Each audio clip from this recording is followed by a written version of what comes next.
प्रिय देशवासियों, नमस्कार।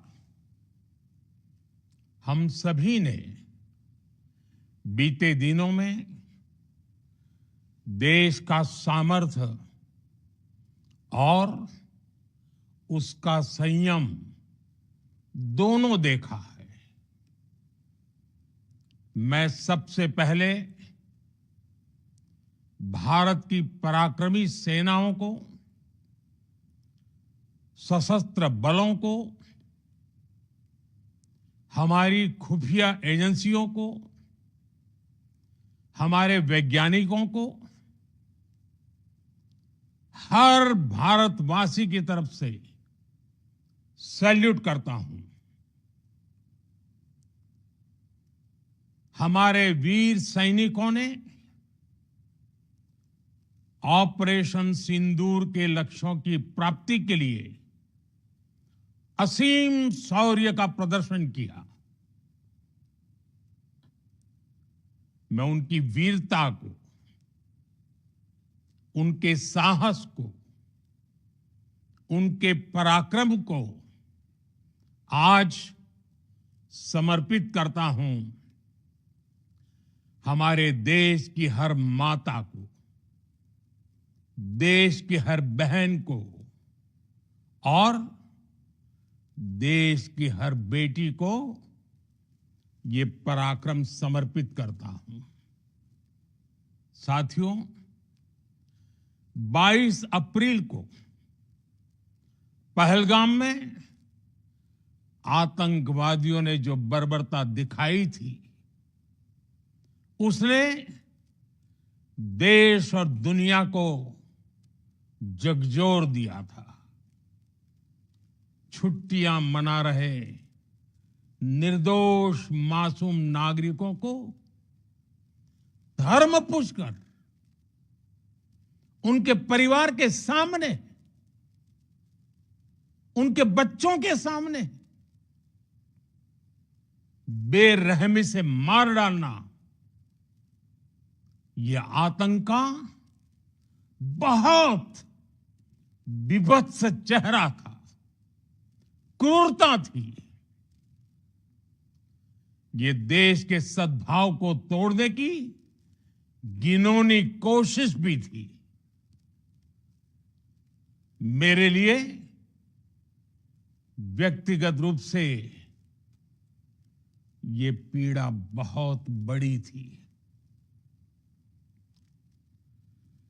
इस आतंकी हमले के बाद सारा राष्ट्र, हर नागरिक, हर समाज, हर वर्ग, हर राजनीतिक दल एक स्वर में आतंक के खिलाफ कड़ी कार्रवाई के लिए उठ खड़ा हुआ। हमने आतंकवादियों को मिट्टी में मिलाने के लिए भारत की सेनाओं को पूरी छूट दे दी और आज हर आतंकी, आतंक का हर संगठन जान चुका है कि हमारी बहनों बेटियों के माथे से सिंदूर हटाने का अंजाम क्या होता है। साथियों, ऑपरेशन सिंदूर ये सिर्फ नाम नहीं है, ये देश के कोटि कोटि लोगों की भावनाओं का प्रतिबिंब है। ऑपरेशन सिंदूर न्याय की अखंड प्रतिज्ञा है।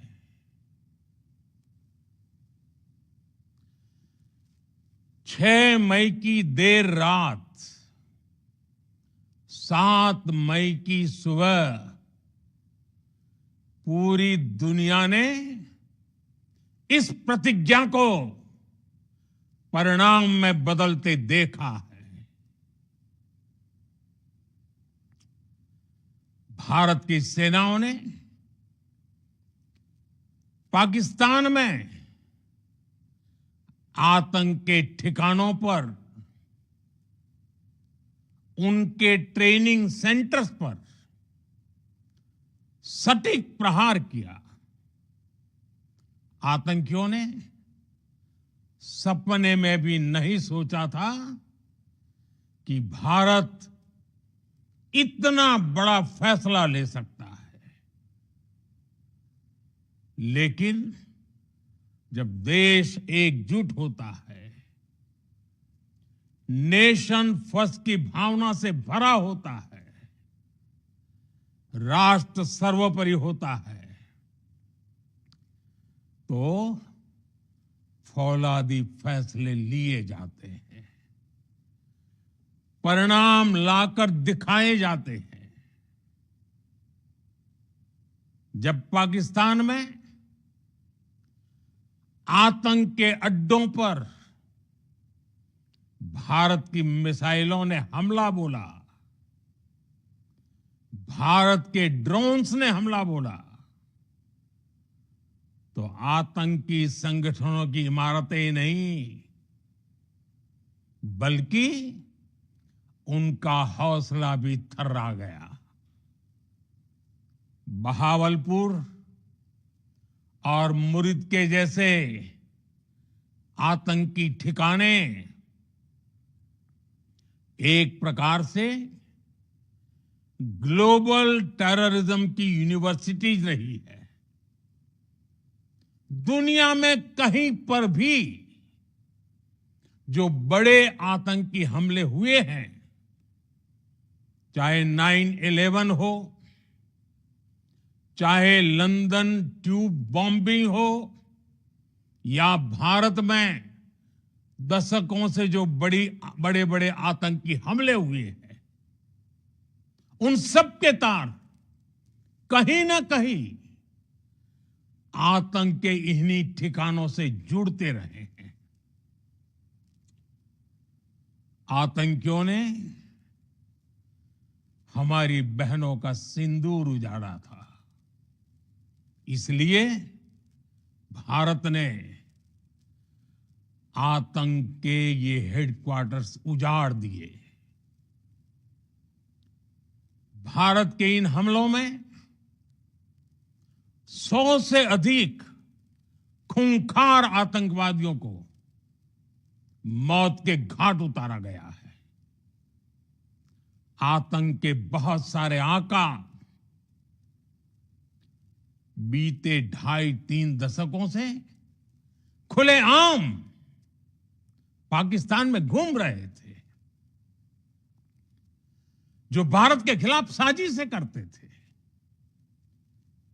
उन्हें भारत ने एक झटके में खत्म कर दिया। साथियों, भारत की इस कार्रवाई से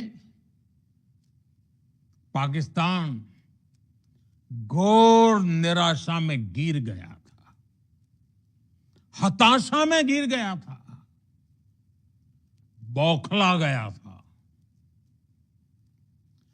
और इसी बौखलाहट में उसने एक और दुस्साहस किया। आतंक पर भारत की कार्रवाई का साथ देने के बजाय पाकिस्तान ने भारत पर ही हमला करना शुरू कर दिया। पाकिस्तान ने हमारे स्कूलों, कॉलेजों को, गुरुद्वारों को, मंदिरों को, सामान्य नागरिकों के घरों को निशाना बनाया। पाकिस्तान ने हमारे सैन्य ठिकानों को निशाना बनाया। लेकिन इसमें भी पाकिस्तान खुद बेनकाब हो गया। दुनिया ने देखा कि कैसे पाकिस्तान के ड्रोन्स, पाकिस्तान की मिसाइलें भारत के सामने तिनके की तरह बिखर गई। भारत के सशक्त एयर डिफेंस सिस्टम ने उन्हें आसमान में ही नष्ट कर दिया। पाकिस्तान की तैयारी सीमा पर वार की थी, लेकिन भारत ने पाकिस्तान के सीने पर वार कर दिया। भारत के ड्रोन्स, भारत की मिसाइलों ने सटीकता के साथ हमला किया। पाकिस्तानी वायुसेना के उन एयरबेस को नुकसान पहुंचाया, जिस पर पाकिस्तान को बहुत घमंड था। भारत ने पहले 3 दिनों में ही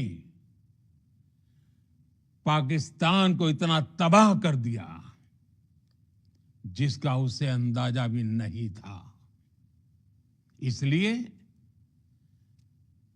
भारत की आक्रामक कार्रवाई के बाद पाकिस्तान बचने के रास्ते खोजने लगा। पाकिस्तान दुनिया भर में तनाव कम करने के लिए गुहार लगा रहा था, और बुरी तरह पीटने के बाद इसी मजबूरी में 10 मई की दोपहर को पाकिस्तानी सेना ने हमारे डीजीएमओ को संपर्क किया। तब तक हम आतंकवाद के इंफ्रास्ट्रक्चर को बड़े पैमाने पर तबाह कर चुके थे। आतंकियों को मौत के घाट उतार दिया गया था। पाकिस्तान के सीने में बसाए गए आतंक के अड्डों को हमने खंडहर बना दिया था। इसलिए जब पाकिस्तान की तरफ से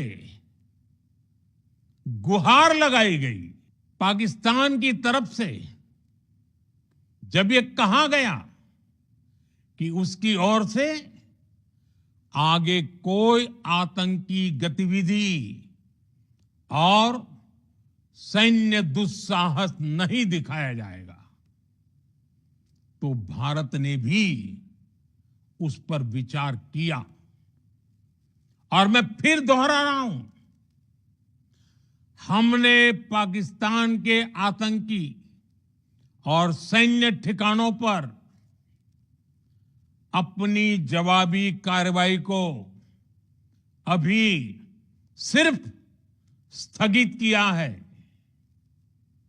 आने वाले दिनों में हम पाकिस्तान के हर कदम को इस कसौटी पर मापेंगे कि वो क्या रवैया अपनाता है। साथियों, भारत की तीनों सेनाएं,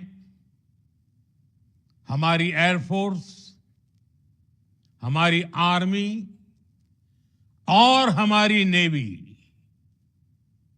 हमारी border security force BSF, Bharat के अर्धसैनिक बल लगातार अलर्ट पर है। सर्जिकल स्ट्राइक और एयर स्ट्राइक के बाद अब ऑपरेशन सिंदूर आतंक के खिलाफ भारत की नीति है। ऑपरेशन सिंदूर ने आतंक के खिलाफ लड़ाई में एक नई लकीर खींच दी है, एक नया पैमाना, न्यू नॉर्मल तय कर दिया है। पहला, भारत पर आतंकी हमला हुआ तो मुंह तोड़ जवाब दिया जाएगा। हम अपने तरीके से, अपनी शर्तों पर जवाब देकर रहेंगे। हर उस जगह जाकर कठोर कार्रवाई करेंगे जहां से आतंक की जड़ें निकलती हैं। दूसरा, कोई भी न्यूक्लियर ब्लैकमेल भारत नहीं सहेगा। न्यूक्लियर ब्लैकमेल की आड़ में पनप रहे आतंकी ठिकानों पर भारत सटीक और निर्णायक प्रहार करेगा। तीसरा, हम आतंक की सरपरस्त सरकार और आतंक के आकाओं को अलग अलग नहीं देखेंगे। ऑपरेशन सिंदूर के दौरान दुनिया ने पाकिस्तान का वो घिनौना सच फिर देखा है, जब मारे गए आतंकियों को विदाई देने पाकिस्तानी सेना के बड़े बड़े अफसर उमड़ पड़े।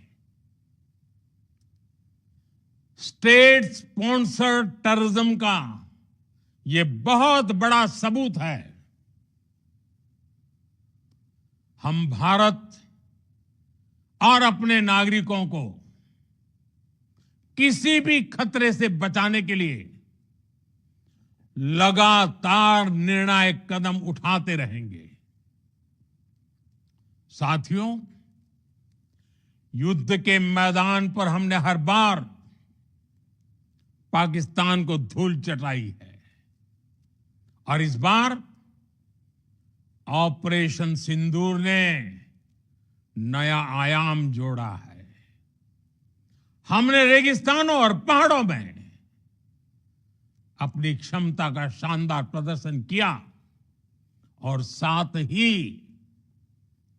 न्यू एज वॉरफेयर में भी अपनी श्रेष्ठता सिद्ध की। इस ऑपरेशन के दौरान हमारे मेड इन इंडिया हथियारों की प्रामाणिकता सिद्ध हुई। आज दुनिया देख रही है 21वीं सदी के वॉरफेयर में made in India defence equipments, इसका समय आ चुका है। साथियों, हर प्रकार के आतंकवाद के खिलाफ हम सभी का एकजुट रहना, हमारी एकता हमारी सबसे बड़ी शक्ति है। निश्चित तौर पर ये युग युद्ध का नहीं है, लेकिन ये युग आतंकवाद का भी नहीं है। टेररिज्म के खिलाफ जीरो टॉलरेंस, ये एक बेहतर दुनिया की गारंटी है। साथियों, पाकिस्तानी फौज, पाकिस्तान की सरकार जिस तरह आतंकवाद को खाद पानी दे रहे हैं, वो एक दिन पाकिस्तान को ही समाप्त कर देगा। पाकिस्तान को अगर बचना है तो उसे अपने टेरर इंफ्रास्ट्रक्चर का सफाया करना ही होगा। इसके अलावा शांति का कोई रास्ता नहीं है। भारत का मत एकदम स्पष्ट है।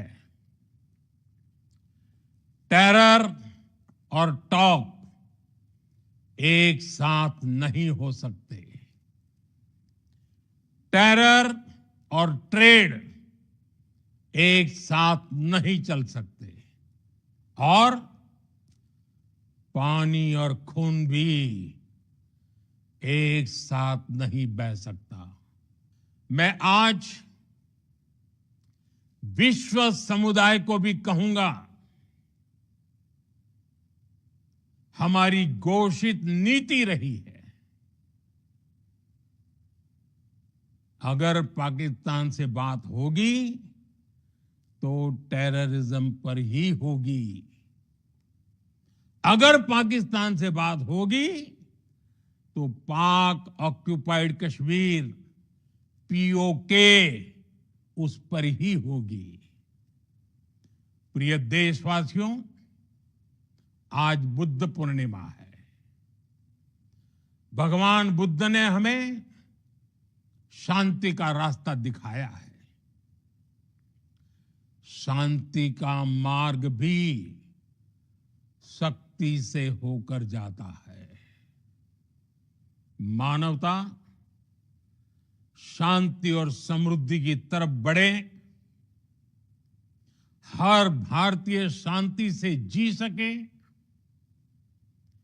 विकसित भारत के सपने को पूरा कर सके, इसके लिए भारत का शक्तिशाली होना बहुत जरूरी है। और आवश्यकता पड़ने पर इस शक्ति का इस्तेमाल भी जरूरी है। और पिछले कुछ दिनों में भारत ने यही किया है। मैं एक बार फिर भारत की सेना और सशस्त्र बलों को सैल्यूट करता हूं। हम भारतवासी के हौसले, हर भारतवासी का एकजुटता का शपथ, संकल्प, मैं उसे नमन करता हूं। बहुत बहुत धन्यवाद। भारत माता की जय।